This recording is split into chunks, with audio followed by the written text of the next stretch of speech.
இந்த உலகத்தில் எனக்கு எதுவுமே இல்லை. என் நாடகத்தை முடித்து வை, என்னை உன்னோடு கூட்டிக் கொண்டு போய்விடு ஐயனே.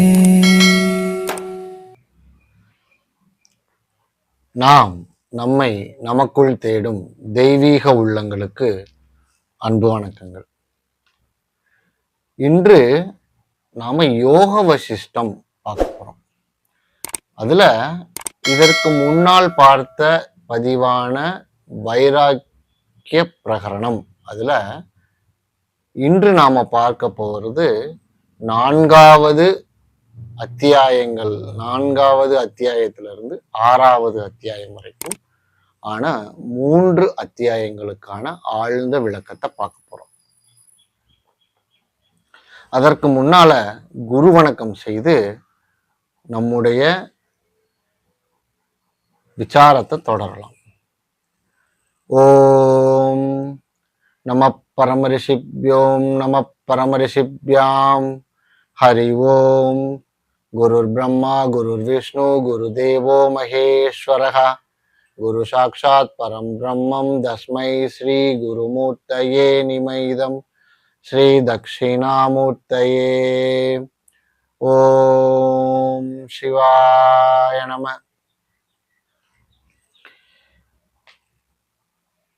இந்த காணொளியில நாம பார்க்க இருப்பது யோக வசிஷ்டம்.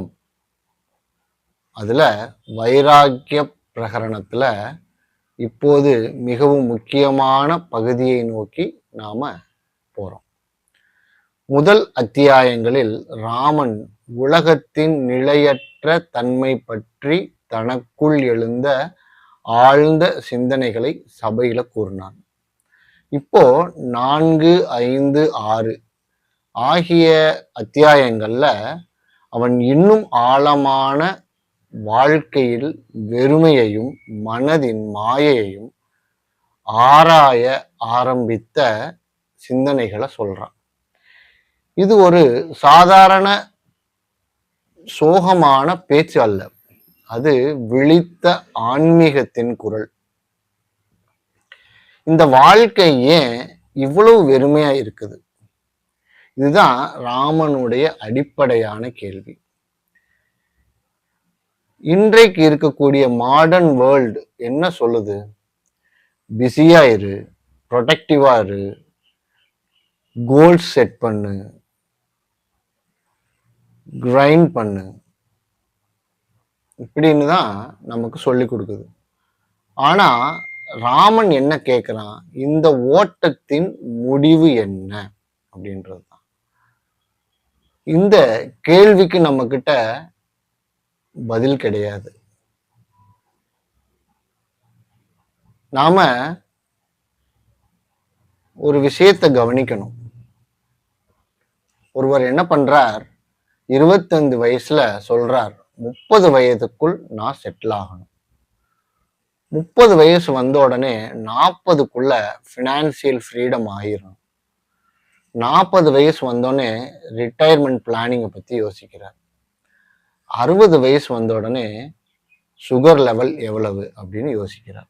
இதுதான் இன்றைய வாழ்க்கையில் நடக்கக்கூடிய ஒரு மிகப்பெரிய காமெடி. முழு வாழ்க்கையும் ஃபியூச்சருக்காக ஓடுறேன், ஆனால் எப்போ நீங்க வாழ்வீங்க? ராமனுடைய வைராக்கியம் என்ன அப்படின்னா, ராமன் டிப்ரெஷன்ல இல்லை,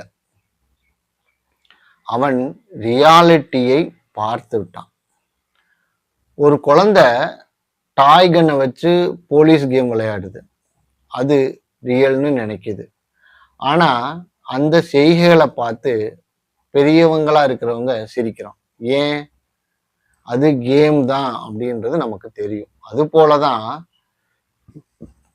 பக்விகளுக்கு உலக நாடகம் கேம் போல தெரிகிறது.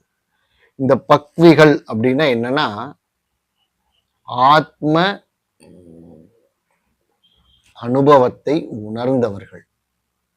ஆனால் நாம் அதில் சீரியஸ் ஆகி சஃபர் ஆயிடுறோம்.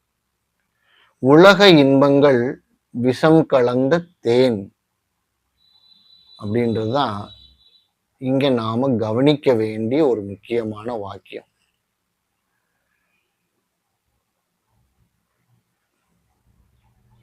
நான்காம் அத்தியாயத்துல ராமன் உலக இன்பங்களை விஷம் கலந்த தேனோட கம்பேர் பண்றான். எவ்வளவு ஒரு ஆழமான அப்சர்வேஷன். சில விஷயங்கள் ஆரம்பத்தில் சந்தோஷம் தரும் அப்படின்ற மாதிரி இருக்கும், ஆனா பின்னால் அதுவே பெரிய பாண்டேஜ் ஆயிருக்கு.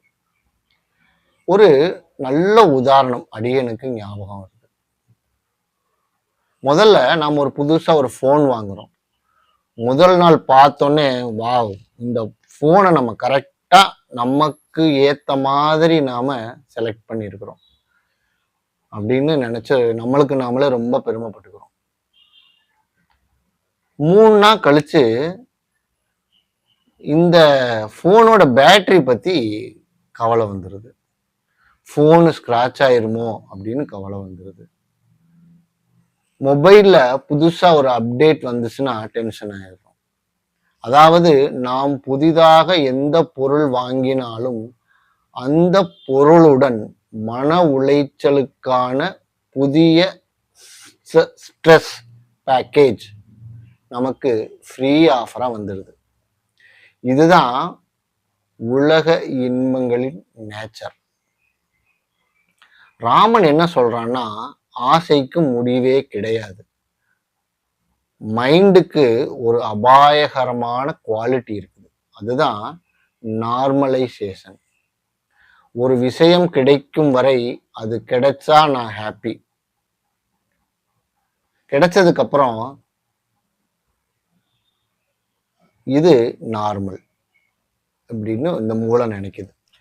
அதனால்தான் வாழ்க்கையில் மகிழ்ச்சி என்பது குறுகிய காலத்திற்கு மட்டுமே இருக்கும் அப்படின்றது நாம புரிஞ்சுக்கிறோம். ஒருவர் சைக்கிள் வேணும்னு ஆசைப்பட்டார், அப்புறமா பைக் வேணும்னு ஆசைப்பட்டார், அப்புறம் கார் வாங்கணும்னு ஆசைப்பட்டார், அப்புறமா லக்ஸரி கார் வாங்கணும்னு ஆசைப்பட்டார். மைண்ட் ஒருபோதும் ஸ்டாப் ஆகிறதே கிடையாது. ஏன்னா வாழ்க்கையின் வேலை ஃபுல்ஃபில்மெண்ட் அல்ல, கண்டினியூஷன்.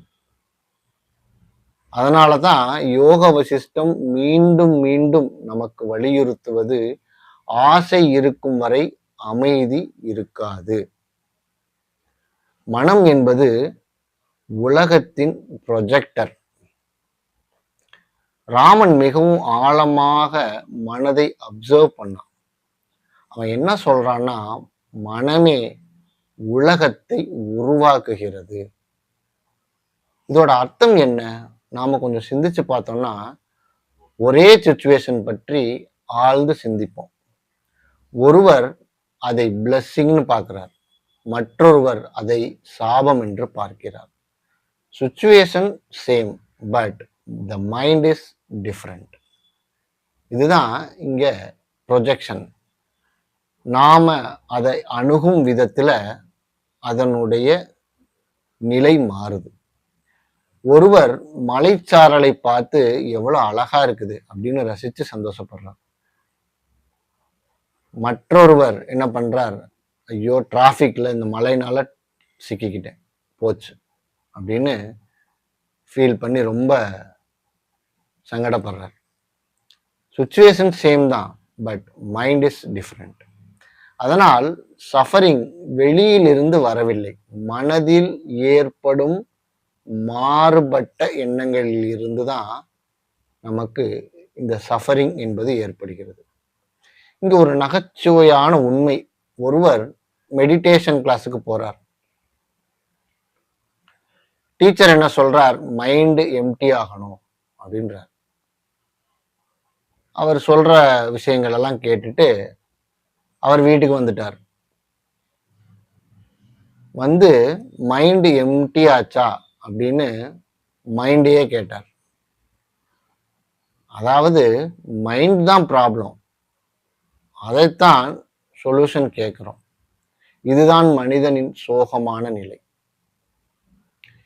உடல் பற்றிய மாயை, இது 5வது மற்றும் 6வது அத்தியாயங்களில் ராமன் சரீரம் பற்றி கொடூரமான உண்மைகளை சொல்ல ஆரம்பிக்கிறான்.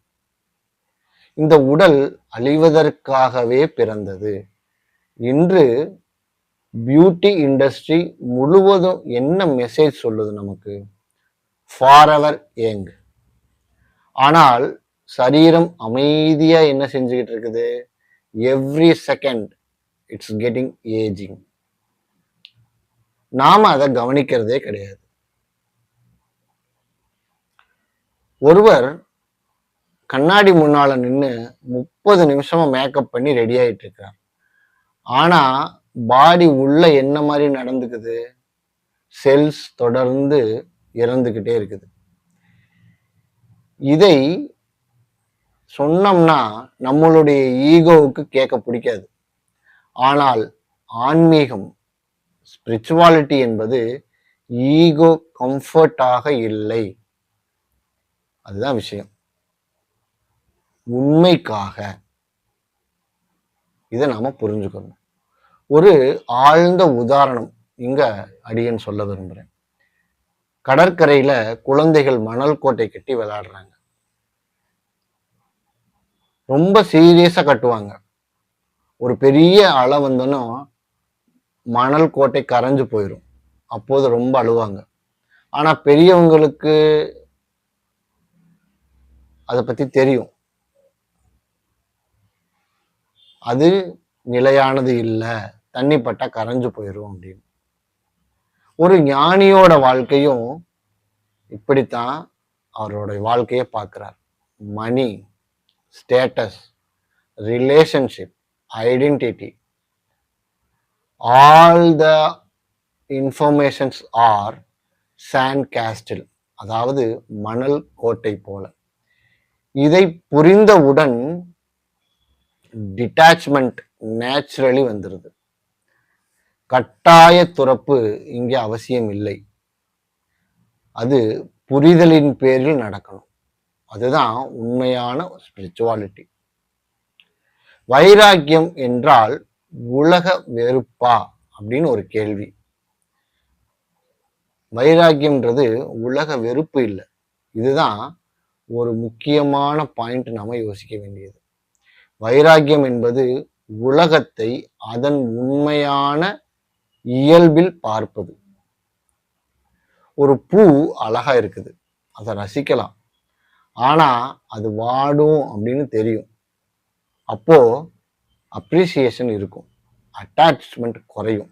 இதுதான் முதிர்ந்த ஆன்மீகம் அப்படின்றது, அதாவது மெச்சூர்ட் ஸ்பிரிச்சுவாலிட்டி. ராமனின் எசென்சியல் கிரைஸ்ட், அதாவது இதயவியல் நெருக்கடி அப்படின்றத பத்தி யோசிச்சோம்னா ராமன் ஒரு ஆழ்ந்த பக்குவ நிலைக்கு வந்து விட்டான். அவன் என்ன கேட்கிறான்? இந்த பிறப்பு இறப்பு சைக்கிளுக்கு எண்டு இருக்குதா இல்லையா? இதுதான் ஸ்பிரிச்சுவல் லைஃப் ஆரம்பிக்கக்கூடிய இடம். பலர் ஸ்பிரிச்சுவாலிட்டியை என்டர்டெயின்மெண்டா மாத்திட்டாங்க. கோட்ஸ் போடுறது, ரீல்ஸ் போடுறது, மோட்டிவேஷனல் லைன் போடுறது, இதெல்லாம் ஸ்பிரிச்சுவாலிட்டி கிடையாது. ஆனால் உண்மையான ஆன்மீகம் ஒரு எரியும் கேள்வி, அதாவது பேர்னிங் கொஸ்டின்ல இருந்து தான் ஆரம்பிக்கும். நான் யார்? இந்த சஃபரிங் என்ன? நிலையான அமைதி என்பது உண்டா? இப்படியான ஆழ்ந்த கேள்விகள். மைண்ட் அப்படின்றது ஒரு மங்கி பிளஸ் ஆல்கஹால் மாதிரி. அதாவது குரங்கு மதுவை குடிச்சது போலதான் நம்மளுடைய மனம். பழைய ஞானிகள் மைண்ட ஒரு குரங்கு என்று சொன்னார்கள். ஆனால் இன்றைய மைண்ட் எப்படி இருக்குது? மங்கிக்கு ஆல்கஹால் கொடுத்து வைஃபையை கனெக்ட் பண்ணி நோட்டிஃபிகேஷனை ஆன் பண்ணியது போல இருக்குது. ஒரு நிமிஷம் கூட அமைதியா இருக்கிறதே கிடையாது. மெடிடேஷனுக்கு உட்காருவாங்க, அப்பதான் அவங்களுக்கு ஞாபகம் வரும், கேஸ் ஆஃப் பண்ணானா, வாட்ஸ்அப்ல ரிப்ளை வந்ததா, நாளைக்கு என்ன ஷெட்யூல் இருக்குது, இப்படி கேள்விகள். அப்படின்னா என்ன அர்த்தம்னா, மைண்டுக்கு சைலன்ஸ்ன்றது பிடிக்காது. ஏன்னா சைலன்ஸ்ல தான் ஈகோ டிசால்வ் ஆக ஆரம்பிக்கும். அதனால மைண்ட் கான்ஸ்டன்ட் டிஸ்ட்ராக்ஷனை தேடிக்கிட்டே இருக்குது. ராமன் மீண்டும் மீண்டும் காலத்தின் கொடூரம் பற்றி பேசுறான். காலம் அனைத்தையும் விழுங்குகிறது, அதை கவனியுங்கள். ஒரு காலத்தில் உலகத்தை ஆட்சி செய்த மன்னர்கள் இப்போ எங்க போனாங்க? பெரிய பேரரசுகள் எங்க போச்சு? இப்போது ஹிஸ்டரி டெக்ஸ்ட் புக்ல தான் இருக்குது. அதே போல 100 வருஷம் கடந்ததுக்கு அப்புறம் நம்மளுடைய கரண்ட் ப்ராப்ளம் அப்படின்றது ஒரு காத்துல இருக்கக்கூடிய டஸ்ட் மாதிரி. ஆனால் இப்போ அவை லைஃப் ஆர் டெத் அப்படின்றது போல நமக்கு தோணுது. இதுதான் நம்மளுடைய மைண்ட் பண்ற நாடகம். ராமன் உறவுகள் பற்றிய ஆழ்ந்த உண்மையை சொல்ல ஆரம்பிச்சான். உறவுகள் கனவில் சந்திப்பவர்களை போன்றவை அப்படின்னு சொல்றான். அதனோட அர்த்தம் என்பது அன்பு என்பது தவறு அப்படின்னு சொல்ல வரல, அட்டாச்மெண்ட் இஸ் பெயின்ஃபுல் அப்படின்னு தான் சொல்ல வர்றான். ஒருவர் ரிலேஷன்ஷிப்ல சொல்றார், நீ இல்லாமல் நான் வாழ முடியாது. இந்த கேள்விய நம்ம யோசிச்சு பார்த்தோம்னா அது லவ் இல்லை, டிபெண்டன்சி. உண்மையான அன்பு என்பது எப்பவுமே சுதந்திரத்தை தரும். ஒரு பொசசிவ்னஸ் தராது. ஒரு ஞானி எல்லாருக்கிட்டையும் அன்பா இருப்பார், ஆனால் பற்றற்ற நிலையில் இருப்பார். ஏன் அப்படி இருக்கிறார்? எவ்ரிதிங் சேஞ்ச் அப்படின்றது அவருக்கு தெரியும். ஒரு மிகப்பெரிய மாயை என்ன அப்படின்னா, மனிதன் என்ன நினைக்கிறான் அப்படின்னா, நான் இந்த உடல், ஆனால் இந்த உடல் முழுவதும் சேஞ்ச் ஆகிக்கிட்டே இருக்குதே. நம்மளுடைய குழந்தை பருவத்தில் இருந்த உடல் இப்ப இல்லை, டீனேஜ்ல இருந்த உடல் இப்ப இல்லை, ஆனால் நான் இருக்கிறேன் என்ற அவேர்னஸ் இருந்துகிட்டே இருக்குதா அப்படின்னு நம்ம கவனிச்சோம்னா அது இருக்குது. அதனால்தான் வேதாந்தம் என்ன சொல்லுது அப்படின்னா, நீங்கள் உடல் அல்ல, நீங்கள் அதை பார்த்து கொண்டிருக்கும் ஒரு விழிப்பு நிலை, ஒரு அவேர்னஸ் அப்படின்னு சொல்லுது. யோக வசிஷ்டம் முழுவதும் இதற்காகத்தான் கிரவுண்ட் ஒர்க் போடுது. முதலில் உலக மாயையை எக்ஸ்போஸ் பண்ணுது, பிறகு ஆத்ம ஞானத்தை காட்டுகிறது. ஒரு நகைச்சுவையான அப்சர்வேஷன். ஒருத்தர் ஜிம்முக்கு போறாரு, என்ன பண்றார், டிரான்ஸ்ஃபார்மிங் மை செல்ஃப் அப்படின்னு கேப்ஷன் போடுறார். ஆனால் 6 மாசம் கழிச்சு டிரான்ஸ்ஃபர்மேஷன் போட்டோவை காட்டிலும் கால் வலி அதிகமா இருக்குது. இதுல தவறு ஒன்றும் கிடையாது, ஆனால் பாடி அப்சஷன் ப்ராப்ளம். பாடி ஒரு வெஹிக்கிள் மாதிரி, அது நம்மளுடைய ஐடென்டிட்டி கிடையாது. ராமன் உலக வாழ்க்கையை பார்த்து டயர்ட் ஆகுறான்.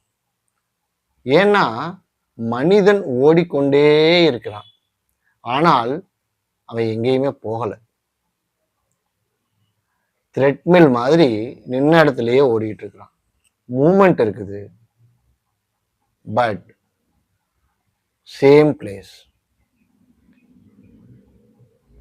ப்ராக்ரஸ் ஃபீலிங் இருக்குது, ஆனா சேம் பிளேஸ். இதுதான் சைக்கலாஜிக்கல் சம்சாரா அப்படின்னு சொல்றாங்க. அதாவது உளவியல் சம்சார பந்தம் அப்படின்னு சொல்லப்படுது. மன அமைதி நமக்கு எங்க இருக்குது? ராமன் ஒரு மிகப்பெரிய ரியலைசேஷனுக்கு வர்றான். வெளியில் அமைதி கிடைக்காது. இது மிகவும் முக்கியமான ஒரு வார்த்தை. மக்கள்லாம் என்ன திங்க் பண்றாங்க?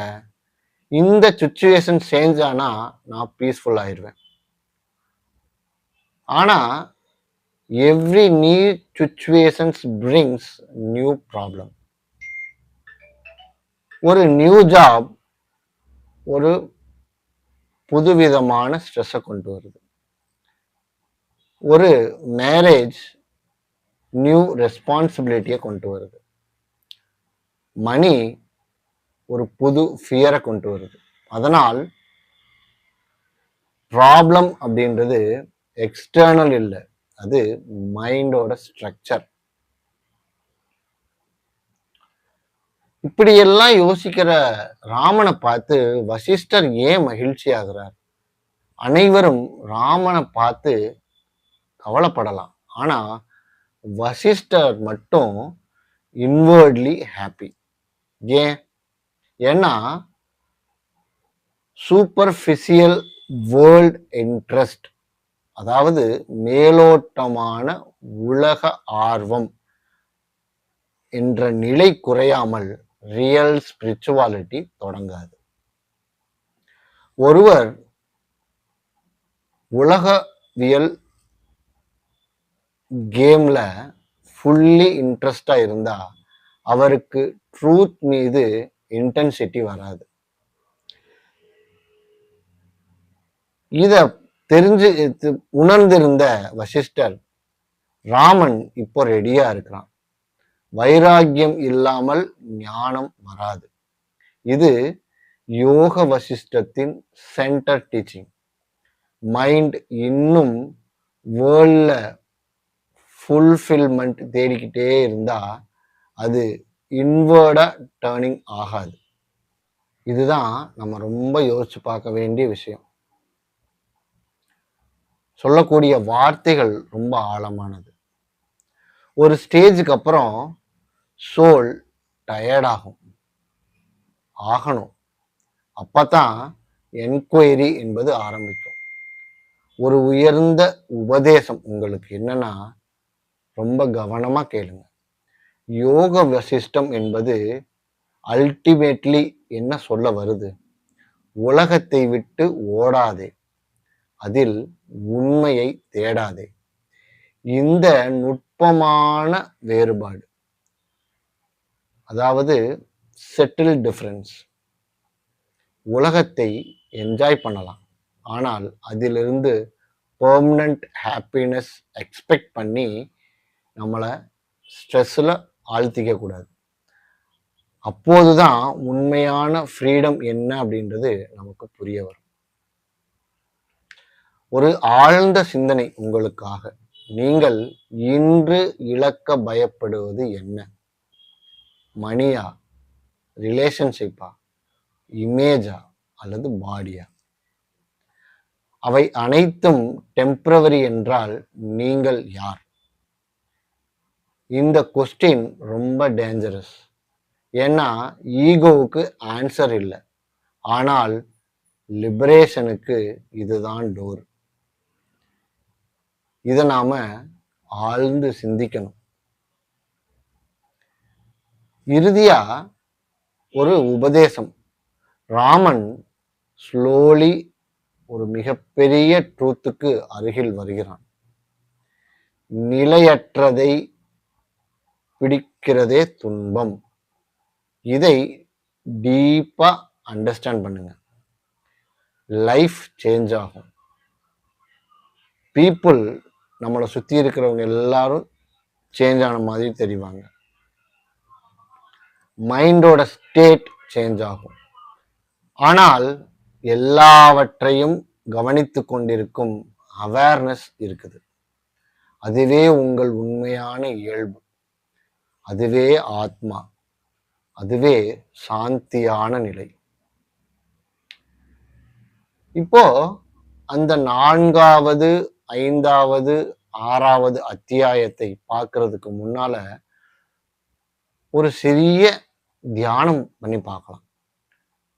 அமைதியா ஒரு இடத்துல உட்காருங்க. உங்க மனசை கவனிங்க.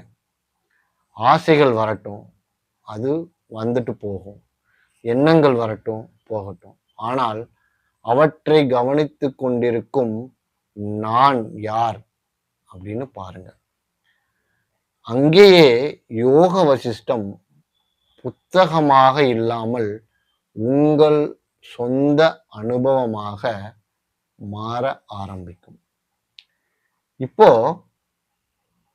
யோக வசிஷ்டத்தில் கூறப்பட்டுள்ள 4வது அத்தியாயத்தை பத்தின விளக்கத்தை பார்ப்போம்.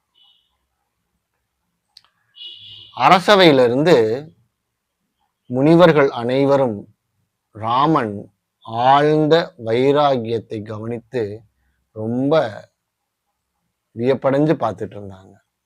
ராமனோட பேச்சு சாதாரண சோகமோ மனசோர்வோ அல்ல என்பதை அவர்கள் உணர்ந்தாங்க.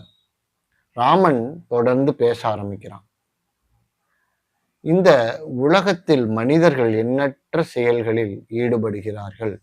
ஆனால் அவற்றின் முடிவு அத்தனையும் துக்கத்திலேயே முடிகிறது.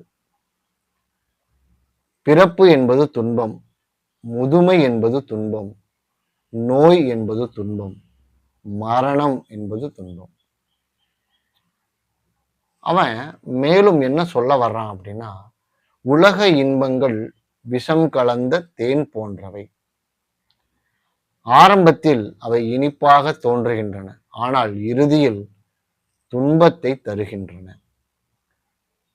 இது ராமன் சபையில எல்லார்கிட்டையும் சொல்றான். அவன் தொடர்ந்து மனித ஆசைகளை பற்றி கூற ஆரம்பிக்கிறான். ஆசை மனிதனை ஓய்வில்லாமல் ஓட வைக்கிறது. செல்வம் பெற்றவன் இன்னும் அதிகம் விரும்புகிறான். புகழ் பெற்றவன் மேலும் புகழை தேடுகிறான். மனித மனதிற்கு போதும் என்ற ஒரு விஷயமே தெரியாது. தொடர்ந்து ராமன் உலக வாழ்க்கையில் நிலையற்ற தன்மையை பற்றி கூற ஆரம்பிக்கிறான். இன்னும் இளமையாக இருப்பவன் நாளை முதுமையாக அடைகிறான். இன்று உயிருடன் இருப்பவன் நாளை இல்லாமல் போகிறான். இருந்தும் மனிதன் இந்த உலகத்தை நிரந்தரமாக நினைக்கிறான். இதை தொடர்ந்து உலக இயல்பை பற்றி ராமன் பேச ஆரம்பிக்கிறான். இந்த உடல் ஒரு நாள் மண்ணாக மாறிவிடும். இரத்தம், எலும்பு, மாமிசம் ஆகியவற்றால் ஆன இந்த உடலில் மனிதன் அகங்காரம் கொள்கிறான். இது மிகப்பெரிய அறியாமை. அடுத்து ராமன் மனதை பற்றி கூற ஆரம்பிக்கிறான்.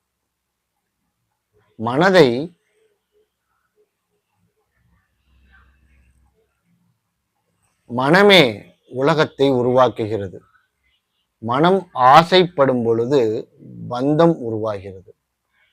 மனம் அமைதியடையும் போது விடுதலை பிறக்கிறது. அவன் மேலும் தொடர்ந்து பேச ஆரம்பிக்கிறான். எல்லாரும் ராமனோட பேச்ச ரொம்ப வியந்து கேட்டுக்கிட்டு இருக்கிறாங்க. மக்கள் வாழ்க்கை முழுவதும் வெளியில் சந்தோஷத்தை தேடுகிறார்கள். ஆனால் உண்மையான அமைதி உள்ளுக்குள் மட்டுமே உள்ளது அப்படின்னு சொல்றான். ராமன் உலக மக்களின் நிலையை பற்றி ரொம்ப வருத்தப்பட்டு பேச ஆரம்பிக்கிறான். இப்போ மனிதர்கள் தற்காலிகமான விஷயங்களுக்காக சண்டையிடுகிறார்கள். செல்வம், நிலம், அதிகாரம் ஆகியவற்றிற்காக வாழ்க்கையை வீணடிக்கிறார்கள். இறுதியில் அனைத்தையும் விட்டுவிட்டு செல்ல வேண்டியவர்கள் என்பதை மறந்து விடுகிறார்கள் அப்படின்னு சொல்றான். அடுத்தபடியா காலம் அனைத்தையும் அமைதியாக அழித்து விடுகிறது. பெரிய மன்னர்கள், வலிமையான வீரர்கள், செல்வந்தர்கள் அனைவரும் காலத்தின் முன் நிலைக்கவில்லை அப்படின்றத சபையில சொல்ல ஆரம்பிச்சிட்டான். அவன் மேலும் என்ன சொல்றான் அப்படின்னா, உலக வாழ்க்கை என்பது மாயை போன்றது. மனம் உருவாக்கும் கற்பனைகளால் மனிதன் கட்டுண்டு கிடக்கிறான். அறியாமையால் மனிதன் துன்பப்படுகிறான் அப்படின்னு சொல்றான்.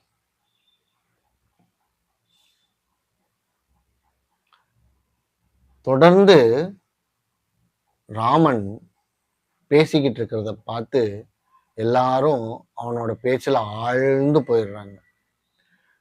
இப்போ இறுதியா அவன் என்ன சொல்றான்னா, எனக்கு உலக இன்பங்களில் விருப்பம் இல்லை, நிலையான உண்மையை அறிய விரும்புகிறேன். எவ்வாறு மனம் முழுமையான அமைதியை அடையும் என்பதை அறியவே நான் ஆசைப்படுகிறேன் அப்படின்னு சொல்றான். ராமனின் இந்த வார்த்தை கேட்ட அனைவருக்கும் பெரிய மகிழ்ச்சி.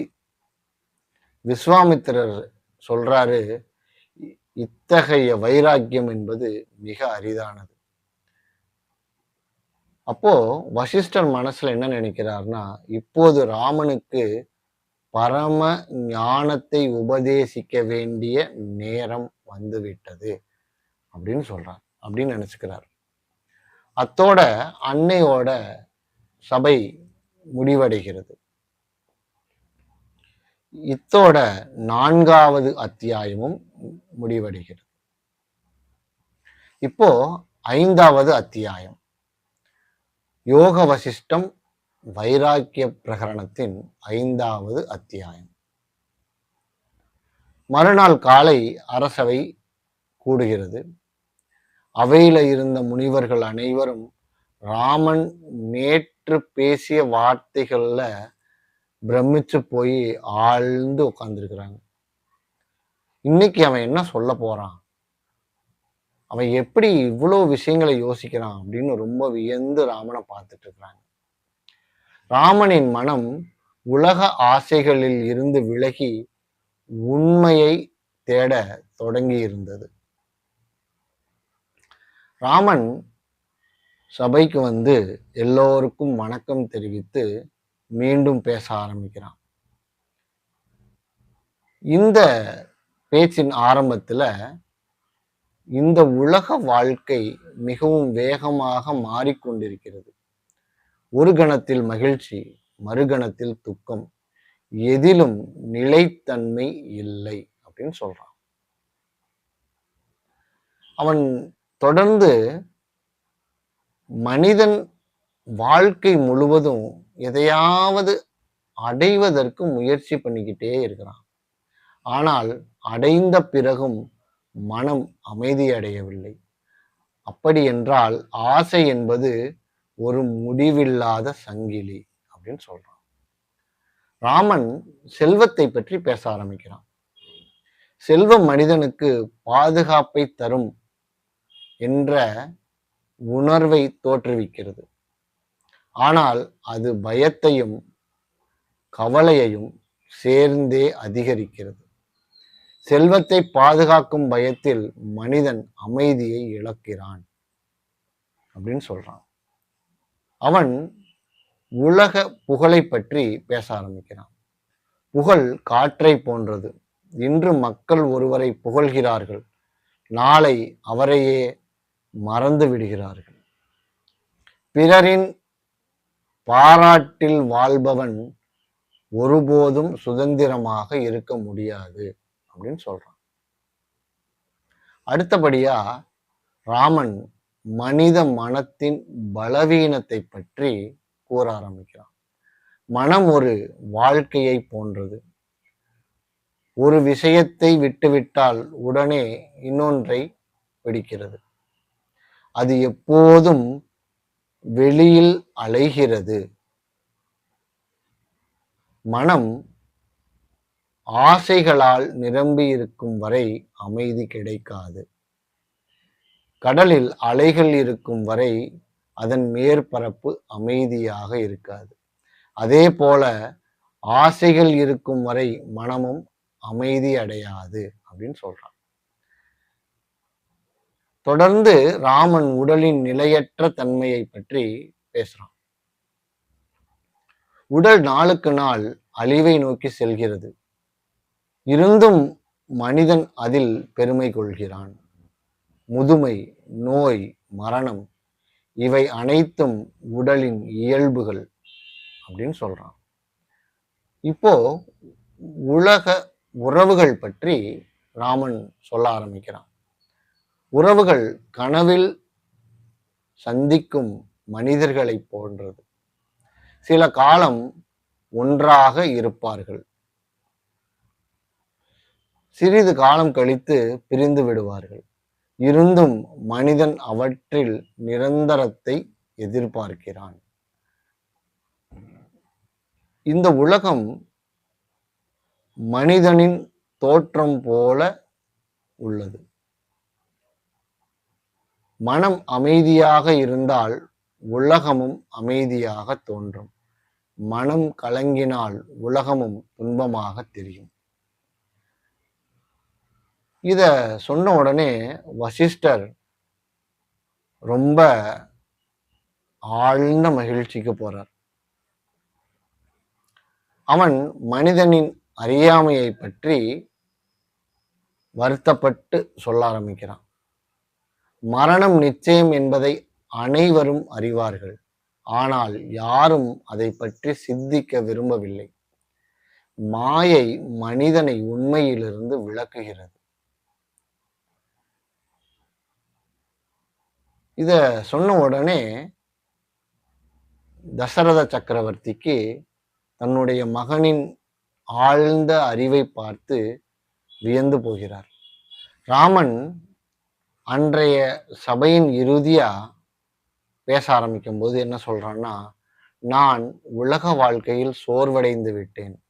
நிலையற்றவற்றில் மனம் ஈர்க்கப்படவில்லை.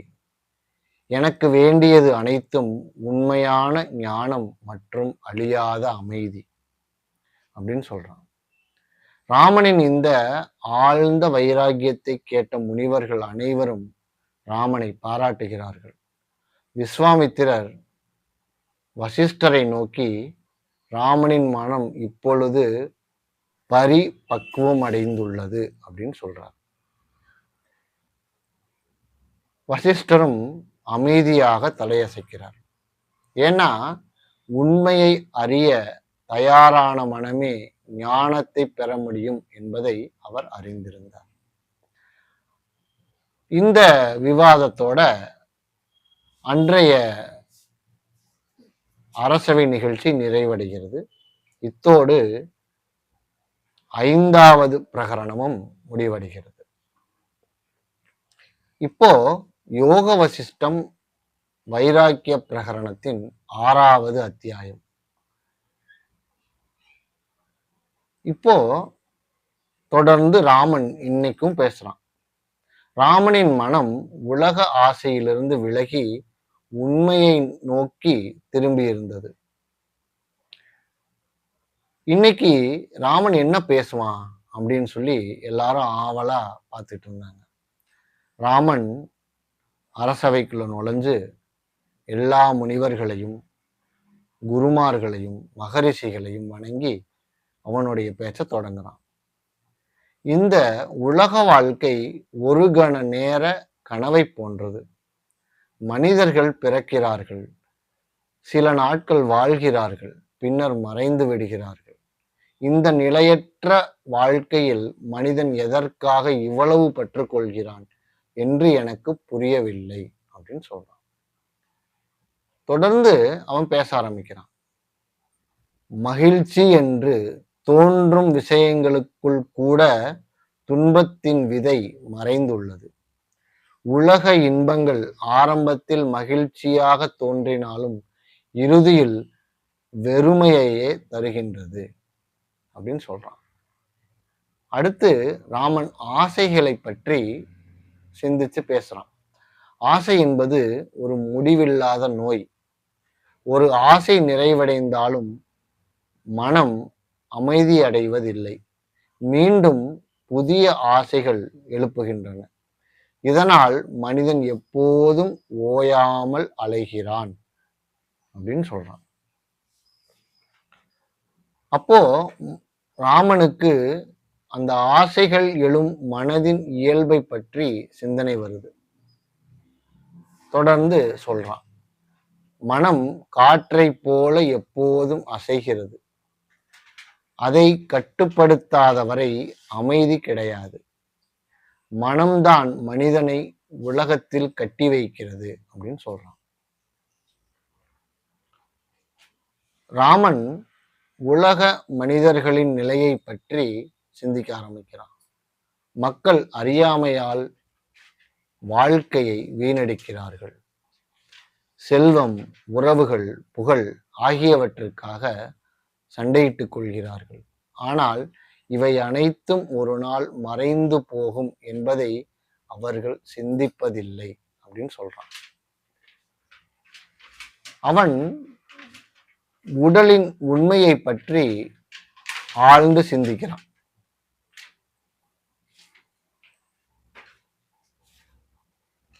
உடல் அழிவதற்காகவே பிறந்தது. முதுமை அதை பலவீனப்படுத்துகிறது.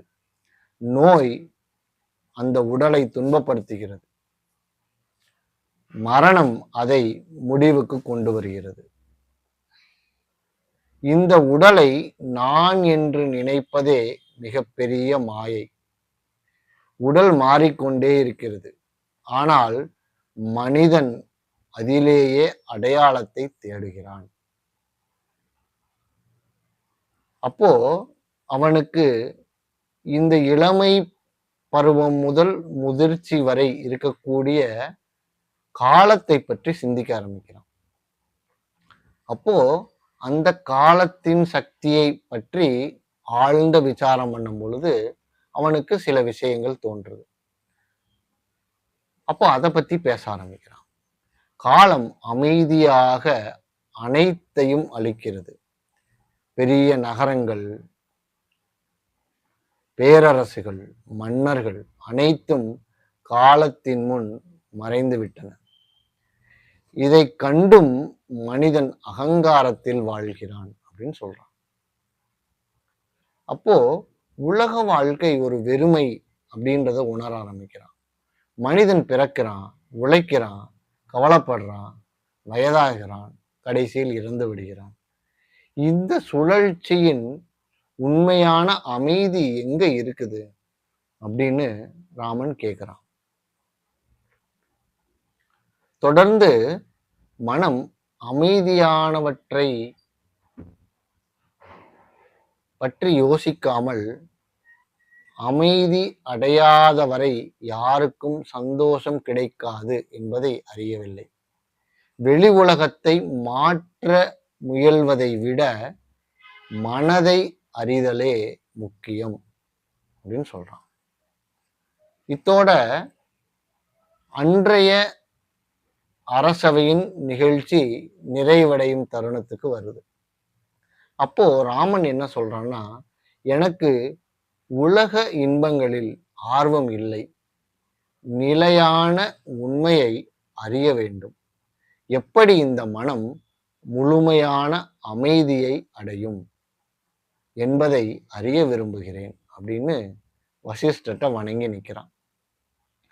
ராமனின் இந்த ஆழ்ந்த வார்த்தைகளை கேட்ட முனிவர்கள் அனைவருக்கும் ஒரு பக்கம் வியப்பாக இருக்கிறது, மற்றொரு பக்கம் மகிழ்ச்சியாக இருக்கிறது. அப்போ விஸ்வாமித்திரர் பேச ஆரம்பிக்கிறார். இத்தகைய வைராக்கியம் என்பது மிகவும் அரிதானது. வசிஷ்டர் அமைதியாக ராமனை நோக்கி பார்த்தார்.